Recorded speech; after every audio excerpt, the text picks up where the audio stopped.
Robert Alai is a member of the County Assembly in the City County of Nairobi, representing Kileleshwa Ward. He's our guest for the next hour. Robert, good morning. Asante sana. Thank you so much.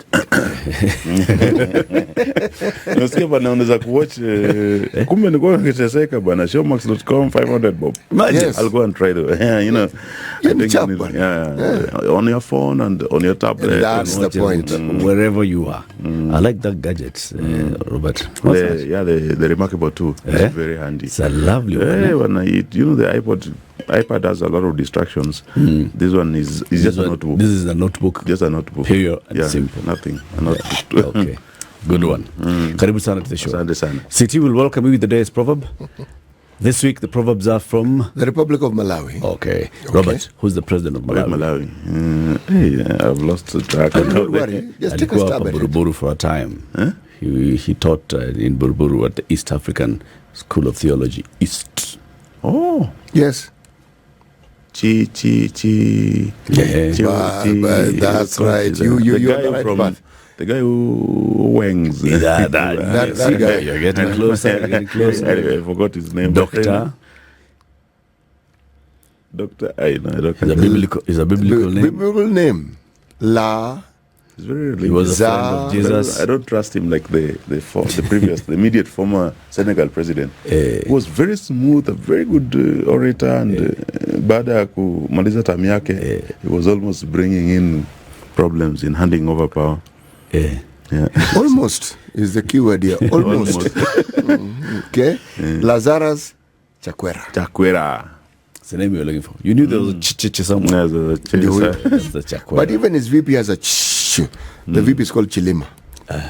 Yes. But his first name is Saulos.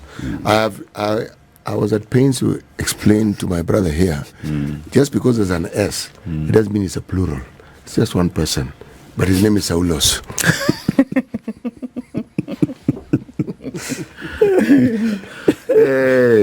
Okay. I still don't believe you. I need to see them to believe Saulos. The proverb. The proverb from the Republic of Malawi. The person-in-law of lightning is not afraid of thunder. The person-in-law of lightning is not afraid of thunder. Law ya sheria ama law ingine? Ile law like in-law. In-law. Wale jamaa ambao wako related na wife. The in-laws. How? Brother, sister, in-law, how? The in-laws. Parents, in-laws. Are your in-laws really your relatives? Why do Baba always ask us? Baba asks us. There's a time I'll tell you this on radio. Yes. There's a time we used to tell Baba, unajua, that one is your brother's wife's nini, so it should not be appointed. And say, how is it my relative and you are married to them? Can you marry your relatives?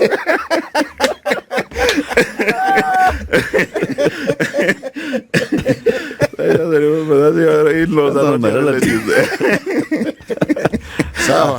That's a good one. So again, the proverb.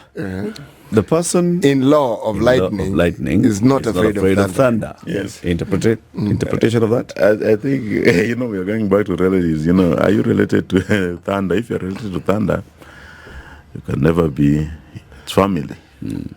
So, basically, if you come umezoea shida, you can never...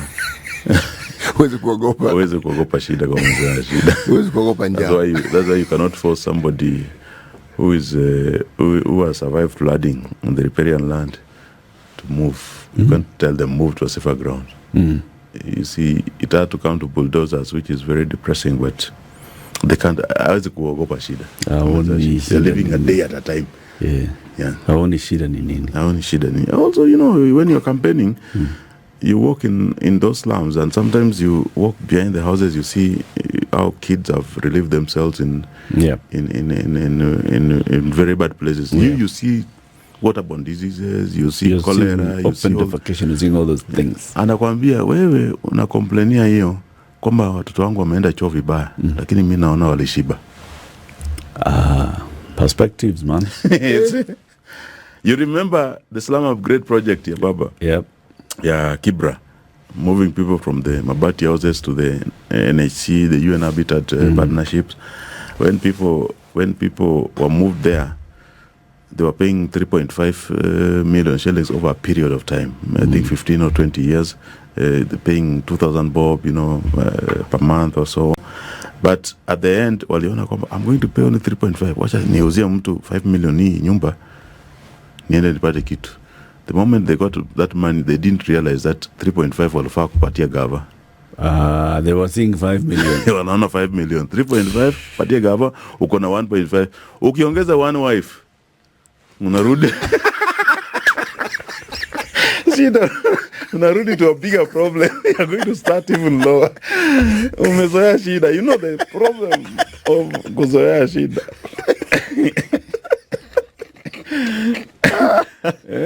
But these demolitions, Robert, Yeah. I mean, your ward Yes. also has some low-income neighborhoods. Yes, right? yes. And the floods have basically just exposed Yeah. the dire living conditions of millions of people in the city of Nairobi. Millions. Because we just talk about housing. I mean, nani ajalala, nani malala nje, Yeah. nani malala nje leo. Yes. Now you can clearly see. The deplorable situation. I think one day we need even to go and just do some programs so people to realize that it is not as simple as people talk about, because some generations, like you find now, the existence of the slums. Juzi tulikuwa kwa Nairobi River Commission, which brought me a lot of problems, that event. But I also saw when the military did the whole plan from 1948, how the city was planned to be. Basically where there are slums, which is government land, and there were supposed to be green spaces, and people went and lived those places. And also those places which were left to be green were some of the lowest places. There were swamps. There were wetlands, they were next to dams, and people went and lived there. Some of the people have lived, if somebody lived since 1963, these people have great-grandchildren. You see? They have great-grandchildren who know no other home. Because in the shacks they go to, they don't even spend more than 1 week because of their income levels. So unaenda kama pale Waruku, I have a family who, when one of the flooding incidents happened, carried a family, 2-3 members, while they were sleeping with their beds, and went with them a body. Their structure was basically just washed. Yes, away. and the daughter, 12-year-old, has never been found. They were washed while sleeping. Oh my goodness. The mother and the son were rescued, but the daughter has never been found. You see? So when we went and told them to move, we realized these are 30 houses. These 30 houses, they are mabati, but mabati gorofa, mabati chini, mabati juu. Hapo the stairs, they put mbao. So they charge 3,000 per month for rent. This 30 It's houses, one room. Yes, one room. So 3,000 for the One room, everybody bungalow, sleeps in or one. for the down is one, up is another. Yeah, so it's just one room. 30 of them. Okay. And, So Chini 15. and they're all 3,000. 3,000 each. Right. So 30 of them. So each is 3,000. It's one room, and some of them stays 5 family members, 7 family members. It's just chaotic. Yeah. So it's very inhuman. But when we went and told them that sasa tunataka mtoke hapa, we go. So a good number of them were being hosted by jiranis and relatives, because the flooding situation, the water was up to the waist level. So it was very dire. They saw the need to move. But when we told the member, please don't go and live here, because we're basically living on the riverbed. The river will come at night. At some point, it will flood again. We didn't understand the situation. So when the owner of the plot came to us, we realized the very old mzee, around 80-something years. Na akona wife wake hapo. Then akona sons, 5 of them. All depend on this 90,000. And they all live in this Waroko place. Yes, and none of them has gone past class 5 in this city. So the slumlord is a resident. He's a resident. Aliwachiwa shamba ye pia. You see? Yeye aliwachiwa shamba na ndugu yake. Na hii shamba hiyo ndio home kwake. But if it's 3,000, Yes. and they are no. There are 7 of them. I'm actually seeing the problem. 90,000 support 7 family members. These 7 family members, averagely, none of them has less than 5 in a household. Na wote wanakaa hapo. Hao pia wanakaa kwa plot kama wengine. This thing doesn't help them. So it's basically to live by. If they don't have this money, the men are going to go into drugs and alcohol and changa dens, which are just nearby. The next plot is just changa den. So these things are making them stay alive. Yeah. So imagine when the situation now the government tells them move to a higher ground, to where they have not known. Wengine ni wazee. Then you find a situation kama juzi, you know, hiyo ni flooding ile ya kwanza. Ile kuja ile flash flood. So juzi we have gone, it is not raining during the day. Ikaanza kunyesha. The moment it stopped to rain, there was an outbreak of fire. So one of them was trying to rescue, you know, people from the fire outbreak. Then akagongwa na pikipiki. Now akona spinal fracture mara 4. You see? Then the next day government inakuja na bulldozer inaambia kwamba ondolewe hapa, and you have just taken this person through an operation which has restored the spinal cord either through the help of Red Cross. Red Cross paid close to 1 million shillings for the guys to be nini at PCA Kikuyu. You see, unamrudisha pale aanze kuheal, analala chini kwanza. You see, anaanza kuheal, unasikia kesho gavana anamwambia kwamba waondo. This guy is basically somebody who can't even turn. He has to be turned, avalisha diapers, you know. It's very inhuman. Ukiona hii situation, unasema kwamba some people are just living, you know. And they have lived in this city. Yes. For decades. For decades. Generations. You know, when I came to this city is when I realized that the poverty and the illiteracy in this city is a ticket time bomb. I was told, print card ndogo kama hizi business cards. You see, with your photo and the name. And don't change your appearance. Because they don't know how to read. So if you change your appearance, or you change your clothes, or you change your vibe, if I go to the ballot paper and I see somebody different, yes, they will not know, and they will vote for somebody else. The illiteracy here in town, and the thing increasing in the literacy level so much ni boda. Because hizi mtoto anafika class 5 anaambiwa kwamba weke deposit ya 10,000 hapo, uanze kuendesha pikipiki, utuleteange pesa kidogo at least per day. They can make 500 bob, 1,000 bob. So people don't finish class 8. How many people live in the slum in your ward? This is Kileleshwa ward. In my ward, I think the slum in my ward are around 30,000, because in that place, in the ward where there's a slum, next to it is Jekwat.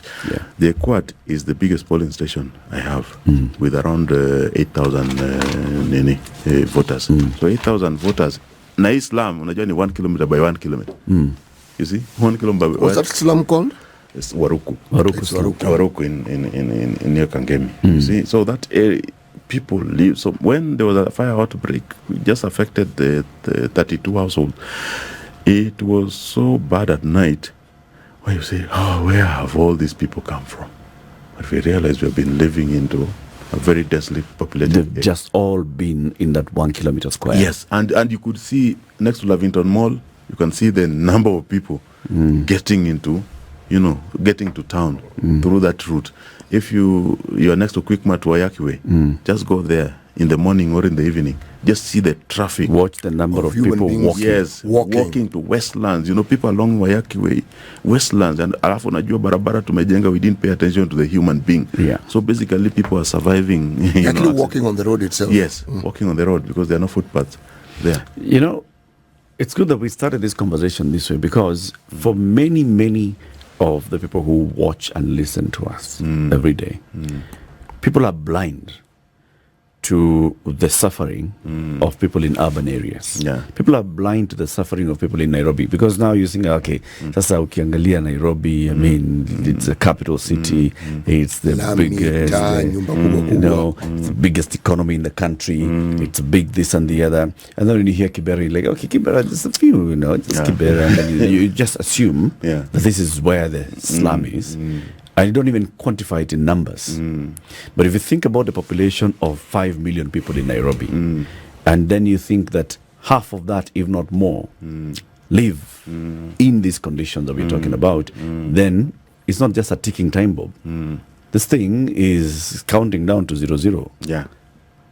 It's right here. Yeah. But also, it is talking about the complete inequality that's there in our society. It's so stark, like in Waruku. Stark inequality. Like in Kileleshwa, one side, Waruku is just very close to Manyani East. Manyani East, is where the Pope, the nuncio, yes, is hosted. So the ambassador of the Ubalozi wa Papa, iko hapo. It's a very wealthy, neighborhood here. It's an affluent neighborhood, yes. It's a very affluent. Then Mudangari. That area, you can have somebody having an Olympic-sized swimming pool. While in Waruku, they're chasing water in Gatina. You see, mtu kwake, he has too much. And living basically an acre. Away from. Yes. Yeah, it's an acre of land. An acre of land, somebody were alone. And most of them are 2-3 family members. They're not many. You see? But Uko, people are staying in one room. 1 room, 7 people. 1 room, 7 people. Even when it... And paying 3,000 a month. 30,000 people. Yes. In a square kilometer. In a square kilometer. So densely... like just up in nyuma yenu, we have the Mukuru. Yes, we do. Mukuru slum. There's a ward there, I think it's Mukuru kwa Ruben, I think. It's by Mheshimiwa Kimondo. It is basically 100 acres. 100 acres yote ni ya Kirima. It's basically Kirima land yote. They all would. And people get re-elected there just because they say we will not let people be removed from this land. The Orbit Chemicals case, it has run over mpaka Supreme Court. Many times, mpaka judges nowadays, you try to go to court because of Orbit Chemicals. When no.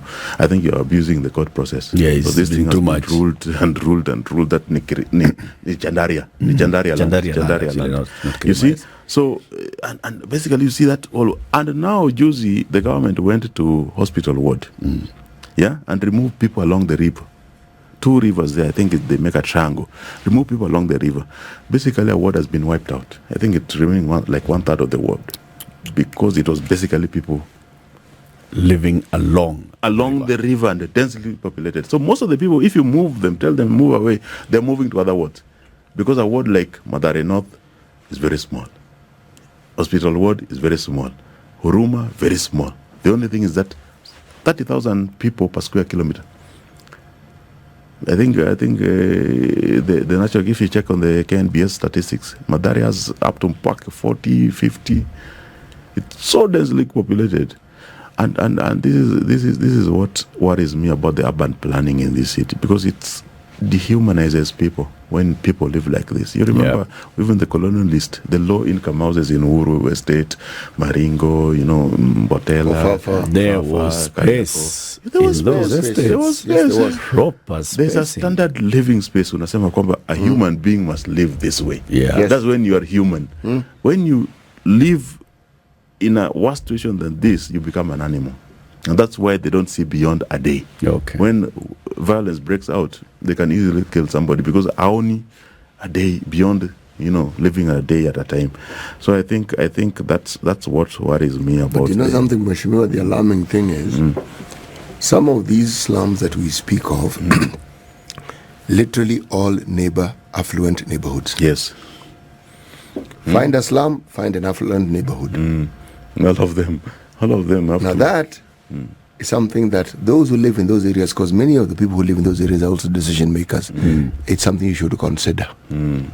Robert Alai, MCA, Kileleshwa Ward in the city county of Nairobi, and we're talking about the planning for the current population of Nairobi, but also just anticipating that the population of Nairobi is going to more than double in the next 10, 15, 20 years. So you said that you saw the chronology of planning for Nairobi, the plans that were there in the colonial days, at independence, the situation as it's looking like now.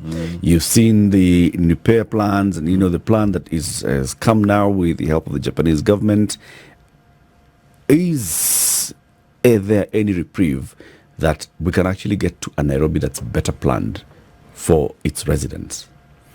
I think Nairobi can get better, way better than it is now. But the only thing is that we have to involve the middle class into the conversation about the management of the cities, and it's not on Nairobi, because what devolution is creating. Devolution is creating an affluent middle class, and for the first time, you find people are getting into the middle class without stepping into Nairobi.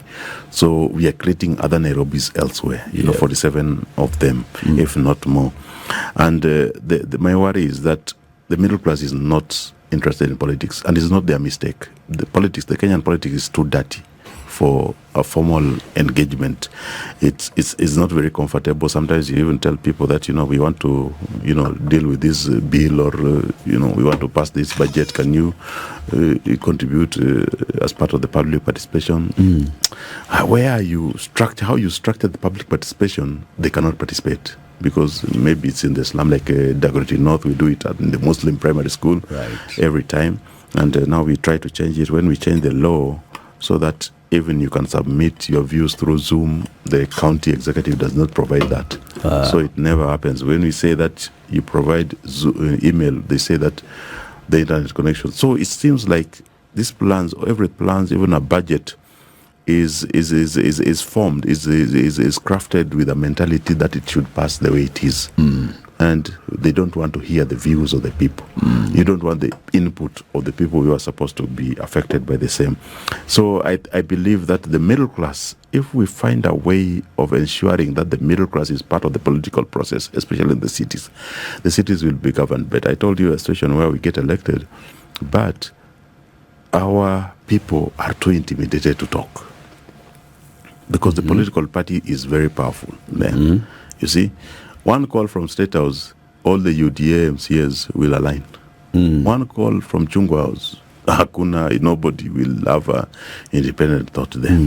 You see, because you've been told this is the line. But you tell them, what is the line of Wananchi? Because this, the situation you saw in the National Assembly yesterday, it is basically they said tumetingisha kidogo, tumemshtua kidogo.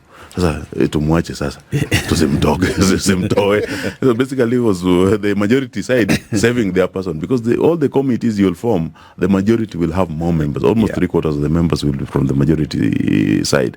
So you saw a situation where this person was being saved, but the people who are saving him, just like the people who passed the finance bill, passed it because they were told illegal.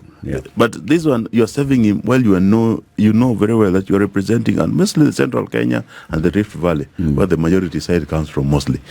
They're representing people who are mostly farmers. So they cry the most about this. They are the most affected by fake fertilizer. By the fake fertilizer, because a good number of them are the ones who are doing the commercial, massive farming, which some of them bought 50 bags, 100 bags of fertilizers, wakapata ni mchanga yote, and now you're being told that save huyu mtu.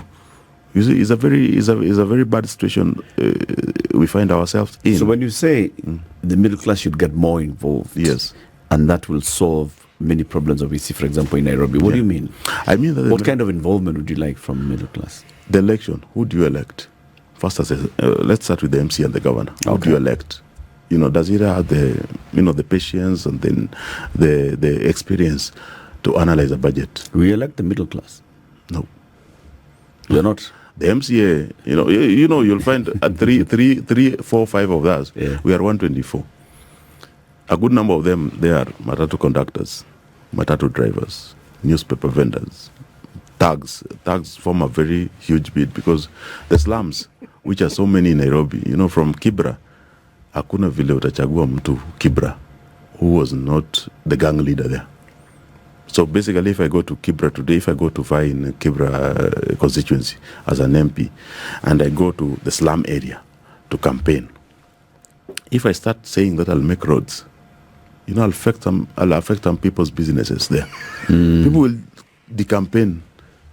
So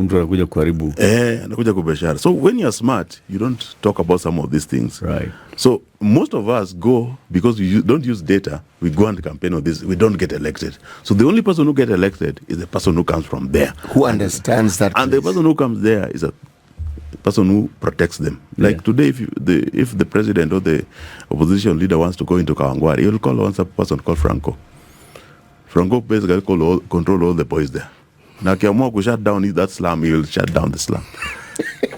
And it's very easy for him to get elected. Yeah. You see, but can Franco, if you get him to the Nairobi City County Assembly, Can he analyze a the budget? county finance? Can he have the patience to analyze the annual development plan, the CIDP, as you compare the process is this one? Was that his intention for getting elected? No. That's intention yake labda ilikuwa kutajirika, jenge kiosk 100. So now, yes, you involve the middle class. Yes. How will that sort out? You know, they get first. You know the problem lacking there is the intellectual. They need to engage the governor, because the governor basically, we have given the governors a lot of powers. Yeah, well, we are not empowered the assembly. The assembly. We have not empowered them, because the assembly, hata nikifanya nini, at the end of the month, the governor has to sign for my salary. You see, the assembly budget is the governor who ana sign mpate pesa yenu. Hapo ndani mtapata, you don't have much, and it was designed that way because the MCAs are natural competitors to MPs. Yeah. So MPs didn't want a situation where the MCA was going to be at least have some influence. Yeah, so they disempowered them. But now you have left one person with too much powers. You remember what Sonko used to do? All his opponents, kuna jamaa anaitwa Temendu, he went with the bulldozer, akatingisha nyumba yake kama analala na mke wake na watoto. You are sleeping with your family inside. Na because unampinga, unasikia nyumba yako usiku haivunjiki. Anakuambia anakuangusha na watoto. He's telling you akona power. Akona power. Usiku, in the middle of the night, and nothing can happen to him. He can decide today that Alai ananipinga, hakuna development Kileleshwa. There's no law which forces him to give every word. That's why we say, when I saw people commenting about the word development, we told them it is not, we don't want more money. Ile tu pesa umempatia, and we don't want to control that money. Tell him every word, allocate this much. You see? So that it is not left to him to decide kwamba. Mheshimiwa, this constitution gave counties the ability to have boroughs. Is that not so? Yes. Now, the whole idea of a borough was so that you have independent or semi-independent units. So the sort of funds that you're talking about and everything that goes on is managed at a micro level, so that one doesn't have to troop to City Hall to get these things done. Yes. Okay? Yes. That is part of the plan. Yes. Now, the governor in his campaigns mentioned such things. Yeah. I say mention because he did mention them. Yes. Now, the actualization of such a thing, do you think it would actually change the lives of the people in all the wards, all the areas that we have in Nairobi? If there was an element of semi-autonomy and they could actually manage their affairs in a certain way without necessarily trooping to City Hall? I think it would change a lot. You know, the devolution was crafted to even go lower, to the village level. Yes. We even have the neighborhood and village act in the Nairobi county, which has never been activated, because some people feel it anyanganya MCS power, but you know the leadership taking away power all the way to the people. Yes, you don't want to empower people. Even hii mambo tunapiga kelele ya development approval, it should be done at the village level. But you know, Eric, it's a misnomer. This is where those who espouse these ideas get it wrong. Yeah. Empowering people doesn't remove power from you; it actually adds to your power. Yes. When you are given oversight or you are elected by people who have an understanding, it makes your life easier, not harder. Yeah, it's because if you're doing what it is that you're supposed to do, okay, your people who understand. When you tell them this is what needs to be done, they get it quickly. So you have a support base. The likelihood of being re-elected because you are working with them to build that environment which they live in is greater. But this thinking that we've had from the days of independence among some politicians, that you need your people ignorant, you need them poor, in fact perpetually impoverished, and that's how you gain control. That's how you ferment revolutions. I don't know why they don't get it. For you to have power, City, somebody else must not have power. Actually, that's the point I am trying to make. You do not need people who are disempowered. It works against even your own interests. The very thing that you think you are doing to help yourself, you are actually going to achieve the complete opposite. That is the problem. Yeah, you have to empower people. I've tried as much as possible to to get the neighborhood associations and the middle class more engaged. But sometimes you find lost. Recently, Leona, I was almost killed at a site when the middle class, 40 of them were SMSing me, calling me all the time. There's a development which is going on here, So I felt like it's on a Sunday. Let me go there alone and see. And sometimes the middle class don't like you when you come there with goons. So I say, let me just come alone. Let me just come. Well, I arrived at that site almost 30 minutes. People had weapons. I was alone.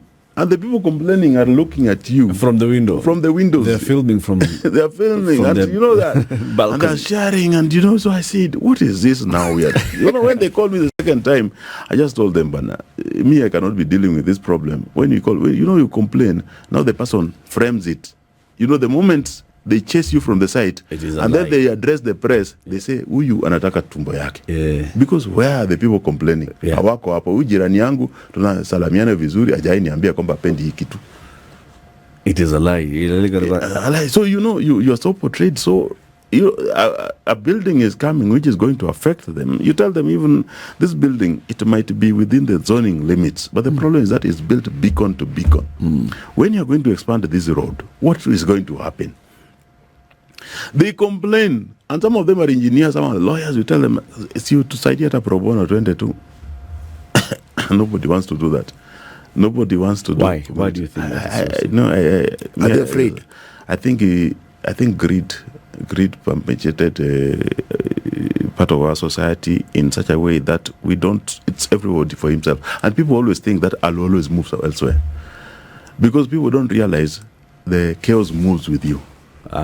Wherever you go, it'll follow you. So you have to resist it at some point. You say that mimi nataka kuishi hapa. I'm very fond. There are 3 PSS who stay in my ward, and we become very close friends with the former permanent secretaries, because they are in their 70s, 75, 78, and you go sit with them, and they're very sober people. They work during the Moi time, and they always tell her that Miss kind of shago, start a new life. That's what they say. Yeah, I can't go and start a new life there. Because my life has been here. Yes, in the people you know are here. Yes, my friends are here. The people I know are here. I've worked in this. The things I need, and sometimes I need to go to a doctor regularly. Going to Shags, which means that I will be spending close to 40,000 every month just to come to my doctor. So I don't need that. Can you just let me live in my house? And I have my house, and this house, if I rent it, I will be paid 100,000, and this 100,000, if I get 50, I'll be remaining with a very small amount of money to survive in the Shags. And Shags, you'll have new friends there. The new friends might be in a worse economical situation, and they'll be depending on you. Not will be, they usually are. Yes. So and they know you are a PS. When they have decided to retire here, and they don't get the support, and they say that, but we have to live here. They are my biggest support base, because they are the people who, when you are campaigning against an issue, unashtukia tu wamekutumia 5,000, wanaambia kwamba by the way you're doing, why are you sending me money? But I just like what you're doing. I just want to find ways of helping you to mobilize and all this. Mobilize. So when you say, and because you're speaking to that constituency now, right? When you say that you want us to be more involved, more engaged, break it down. Tell us, what exactly do you want me to do? No, I voted for you, Robert. I voted for you. I sent you to the county assembly so that you can represent me there, so that you can create laws there, so that you can oversight Sakaja there. So what more do you want from me? I want you to participate. I want you to help. I want to work with you. When you have public participation, please be part of it. You see, when we are doing all these programs, we are doing youth, so when you have opportunity in the corporates where you work in, and we can partner to better the society. If you're working with a media organization and we can train 20, 30 people on how to make their viral TikTok videos, or they make their YouTube videos and earn, they can earn better than a border and sitting, just buying bundles and, exploring their creative skills, being the next Flacos and Aziad and so on. Just tell them this is how you carry yourself in the media, and you just take a talk from somebody they admire from the media sector. That's how you get the middle class. If you are a middle class, you are a lawyer, and you say that one case from this ward I live in, just leave it to me, and I will do for you this pro bono, just to save our society. Yeah. It is almost impossible to get that from the people you live with. Usually, I shared a story where people blamed me, but also blamed. There's a lady who is in my ward and is a very huge corporate executive at Microsoft. I told them that you guys have, I have a tech background, and I know the center you have in Westland. Can I just use the center to, train 50, 40 people on full stack web development? They say, sisi tunadealing na governor and above. We deal with governor and above. Wewe MCA. Sasa, I was lost because I've known this person since my Telecom Kenya days.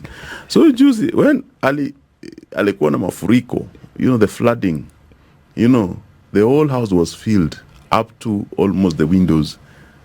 Yeah? Then she came to me and said, now where's the governor? Can you call the governor? Because the governor was nowhere, was unreachable, the president was unreachable. I said, you see what I was telling you? Just get involved. Just let's do the small things.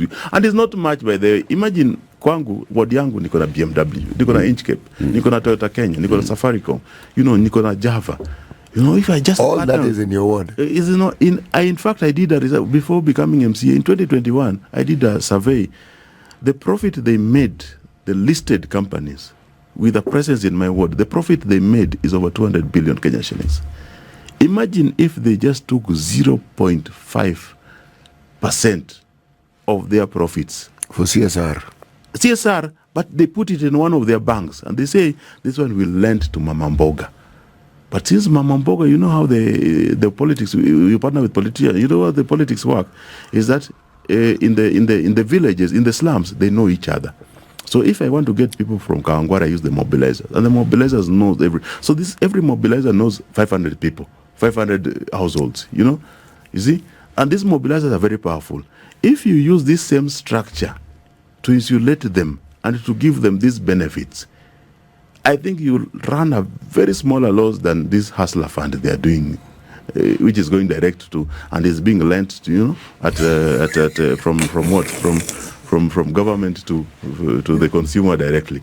I think if you structure some of these engagements, if Inchcape, so pale roundabout, ngoja kwanza, pale roundabout ya Westlands, pale next to the mall. Imagine if Inchcape just built for me a toilet. There's no toilet there. Public toilet. Just a toilet too.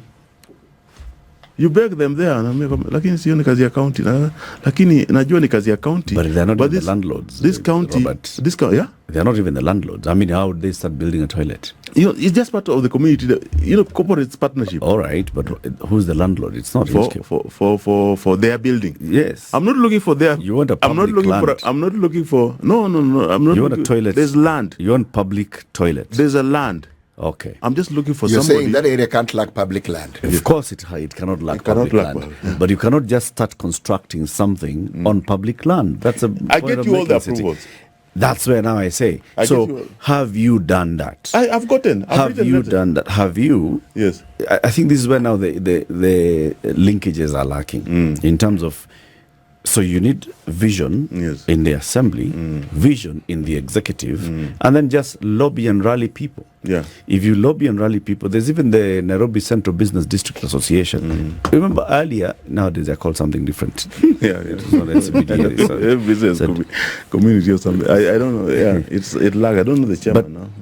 The time when they were doing a lot of work, and remember with the Kisia days, and they said, okay, let's even put up police patrol posts, booths in the CBD. Let's look at how we can increase the public toilets, but working in collaboration with the county. It needs leadership from the other side. Yeah, it needs. I know we are lacking in some regards, but I think that we start small. I've seen instances. Juzi I approached some of the friends, and they went to Kenya High, which people always assume is a very affluent school with all the infrastructure, and they went and just built 17 toilets there.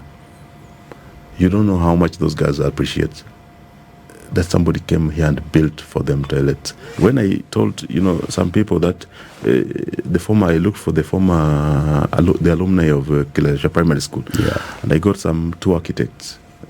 And they are now sitting on the PTA, and I told them that, can you just do for me one basic thing? Just get me a site plan, because this school, when you get somebody to do CSR, they come and build. But people are just filling open spaces. Yeah. There's no proper plan for this school. Can we just do it? And they agreed and they did. They handed over for me a site plan. Now there's a church, the SDA church wants to build a multipurpose hall there for the school. We just say, now we know where we can build the multipurpose hall because the site plan helps. It is a very small thing in this, but you don't know. It's a lot. Imagine the affluence surrounding Upper Hill High School. I've gone to those domes, those classrooms, and the affluence surrounding it. If we just went and talked to the NCBS, the Britams, the KCBs, and we just say that, please, let's just partner with you. Let's just partner. The schools cannot be built by the government. Said, what it needs is leadership. Yes. You see, if you see what you've done with Kileleshwa, right? As the MCA for Kileleshwa Ward, working with a very vibrant, maybe active Kileleshwa rebel associations, working then with the professional associations there, then you can rally. There's a focal point where people now come and contribute. Without that, then, somebody who's sitting there, they're professional. Yes, I went to this primary school. I'd like to contribute, but just don't know where to start, where to end. I don't know. I don't want to get into this politics. Anataka kusimama. Wacha tupige vita. But Eric, if you consider what Mheshimiwa has just said, how you reach the people who live in these low-rent areas, you look for a mobilizer, somebody who's recognized, somebody who people trust. Yeah. Same thing. Thank you very much. Same thing. You have to find a way of communicating that is acceptable to that particular group. You can't take the way of communication from one group and transfer it to no. Because I don't believe that somebody who lives in this country and sees the problems that is just sitting back and not wanting to be involved. No. Most times they don't know how to get involved, but in a way that they find acceptable and suitable. And they find value, and also they trust the system. I've learned that even though the professor, sometimes you go and find people who are very affluent, then you realize that that group of people is controlled by one or two people. When you go and just share the vision with them, ataenda convince the peers. Every small community has an influencer. They do. Identify the influencer. Identify them. Some of them are so hidden because they're in members only clubs. Ataenda kutafuta kama sisi utapata ako kwa club gani. Sasa sisi penye na hang out ni wapi? So kuja hapa. So every time you come you find me here. Robert Alai, MCA Kileleshwa Ward, has been our guest this hour. We've been talking about Nairobi and what we need to, reclaim public land, reclaim public property, just regenerate Nairobi. This is the Situation Room, the only way to start your day.